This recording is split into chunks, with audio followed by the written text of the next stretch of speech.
Armin, how would you describe Dinesh D'Souza? Oh, a right-wing Christian loon. Okay, so let's get into his immediate reaction to Mitch McConnell. Saying, why would Mitch why would Mitch deliver such a body blow to patriots and Trump supporters? What is he trying to tell us? So let's see what he thinks McConnell is trying to tell us. He's also known as a conspiracy theorist. Stoney Lonesome? Pause. Hey, stop it. Trudeau. But anyways. By the way, this is as a documentary that the entire point of the documentary was like, oh, the Democrats used to be racist, so now there must be the racist party. Like, that's his entire argument of the documentary. Like, oh yeah, the Democrats are responsible for the triple K. Are you seriously make that argument? Like, isn't this the wokey argument for white people used to do slavery, so that's why they must be the same people today? Like, that's yeah. So anyways, this guy's like reasoning is below zero, reasoning power. But anyways, let's go.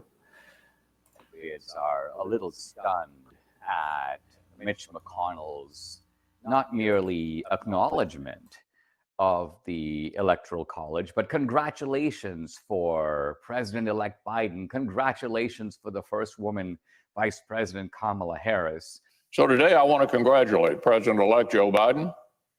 The President-elect is no stranger to the Senate. He's devoted himself to public service for many years. I also want to congratulate the Vice President-elect, our colleague from California, Senator Harris. And this seems like a psychological blow to many of us who are convinced that this election had serious problems. There was rigging, there was coordination, there was fraud. Who knows how much fraud? We think enough to overturn the result, but there certainly was a lot. And our biggest frustration is it's not even being looked at. Of course, the media won't even take it seriously. And in that sense have revealed themselves to be not a real media at all. But what about McConnell? Why would he deliver this kind of body blow ultimately to his own side, let alone in the lead up to an important Georgia election? I think here's what's really going on, and that is that we have conservatives who are ultimately devoted to process. And I think what McConnell is trying to say is, listen, you guys may be right that there is fraud. You guys may be right that there is systematic fraud. But this is similar to if your neighbor comes and steals from you and robs your house. You know it occurred, but you have to prove it. You have to make a complaint. You've got to get the guy arrested. You've got to get the court to acknowledge it. He has to return your stuff and pay compensation. But without converting the actual fact into a legal fact, it remains in the end not a legal fact. And so what McConnell is saying is there are two paths to us. One, the legal path, and it looks like that path is closing, if not closed. The Supreme Court, I think, is telegraphing. Maybe I'm jumping the gun here, but seems to be saying, we don't want any part of this. We don't want to be the ones to resolve this. This is something for the political process. And if that is the case, then the simple truth is, the simple reality of the matter, and I think McConnell in this sense is being sort of, at least in his own view, a realist.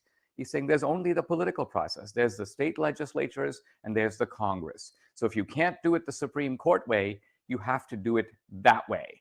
And so I think the Trump team needs to step forward and lay out the path that they have, that they are plotting or charting in order to press this case forward. There is a little bit of a lack of leadership in laying out the path forward so that the rest of us know where these guys are going, so we can, in the end, endorse or support or suggest our own way forward. These people can lose 1,000 times and they will still come up with a justification for why they were winning. Mm-hmm. Like, they will find a way. They will find a way. Trump could come out and say, listen, guys, we lost fair and square. This is, I'm not president anymore. Get over it. And they will try to decipher that message somehow to be like this means something else. This is definitely something else. He's like, there's no way we lost. By the way, why would he deliver this psychological blow? yes, like, they would try to come up with, I don't know how, but they will come up with, it's almost as if like your leader just got crucified and you're trying to come up with a way to make it seem like this was already part of his plan, right, from the beginning.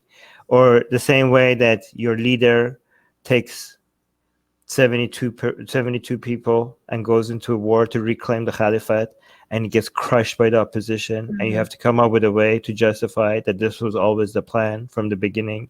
This is the same thing. By the way, if somebody steals your TV and you can't prove it, do you go, if you're at their home all of a sudden, would you congratulate them for their new one? Would you sit there and be like, wow, I want to congratulate you for this beautiful giant TV that you have. Okay, whatever. These people. Oh my God. By the way, here I have a question. Yeah. I have a question to Trump supporters. Trump supporters, yeah. Are you tired of winning yet? Are you tired? Are you tired of winning? Is this election, if one thing that came out of this whole thing that was so beautiful, it was so fun. I know it's a mess. I know I shouldn't be enjoying this, okay? But I thought we can get. Yeah, I know. But I thought we're going to get, when Trump loses, we're going to see, we're like, oof, it's going to be so much fun to see Trump losing. But we didn't get him losing once. We saw him losing again and again and again and again. In the electoral college.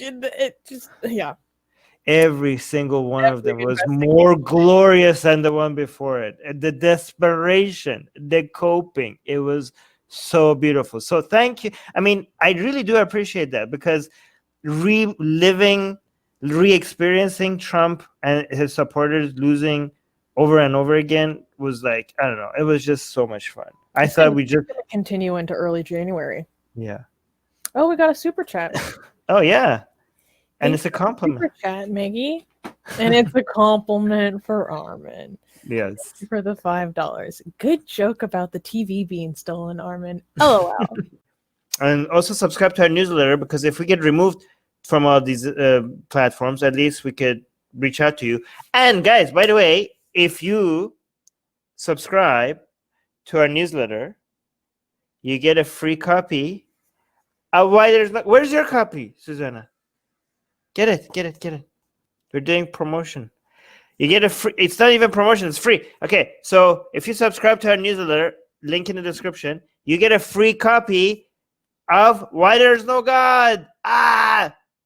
Come on, like, I'm handing it out for free. Okay, it's a bestseller on Amazon, and you get it for free. So subscribe to our newsletter, and you get a free copy of Why There's No God sent to you. Link in the description.